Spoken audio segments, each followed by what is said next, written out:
নমস্কার বন্ধুরা, welcome to WB Sports Studio. আশা করি তোমরা সবাই সুস্থ ও ভালো আছো।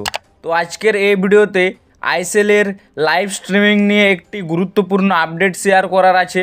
সেজন্য তোমাদের কাছে অনুরোধ, ভিডিওটি শেষ পর্যন্ত দেখবে ও আমার চ্যানেলে যারা প্রথমবার এসেছো চ্যানেলটি অবশ্যই সাবস্ক্রাইব করে যাবে। সাবস্ক্রাইব করা একদম ফ্রি। তো আজকে যে বিষয়ে আপডেট দেব আইএসএল লাইভ স্ট্রিমিং নিয়ে, আমরা সকলেই জানি যে এই মুহূর্তে কিন্তু আইএসএলের ম্যাচ তোমরা সকলেই স্পোর্টস 18 চ্যানেলের মাধ্যমে তোমরা দেখতে পারছো, এবং যারা মোবাইলে দেখছো তোমরা জিও সিনেমাতে দেখতে পারছো। এই মুহূর্তে বড় ঘোষণা করা হয়েছে আইএসএলের পক্ষ থেকে যে ম্যাচ উইক 11 থেকে অর্থাৎ 4 ডিসেম্বর থেকে কিন্তু নতুন একটি টিভি চ্যানেলে লাইভ স্ট্রিম করা হবে। তো সেই চ্যানেলটি হলো স্টার স্পোর্টস 3। তো এই চ্যানেলের মাধ্যমেও ম্যাচ উইক 11 থেকে সমস্ত খেলার লাইভ তোমরা কিন্তু এই চ্যানেলের মাধ্যমে দেখতে পাবে, এবং যে সমস্ত চ্যানেলে যে চ্যানেল রয়েছে সেখানেও কিন্তু লাইভ স্ট্রিম হবে। এবং টিভিতে এই মুহূর্তে নতুন একটি চ্যানেল অর্থাৎ স্টার স্পোর্ট 3 এই চ্যানেলটি অ্যাড করা হয়েছে। তো অনেকের মনে প্রশ্ন ছিল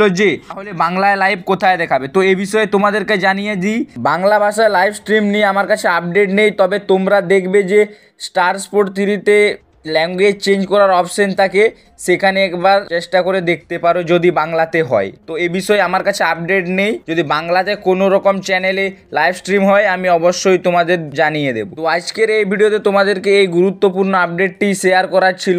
আপডেটটি ভালো লাগে অবশ্যই লাইক, শেয়ার ও আমার চ্যানেলে যারা প্রথমবার এসেছো চ্যানেলটি সাবস্ক্রাইব করে যাবে। ভারতীয় ফুটবলের খেলার খবর তোমরা সবার আগে এই চ্যানেলের মাধ্যমে পেয়ে যাবে। তো চলো, দেখা হবে নেক্সট ভিডিওতে। ধন্যবাদ।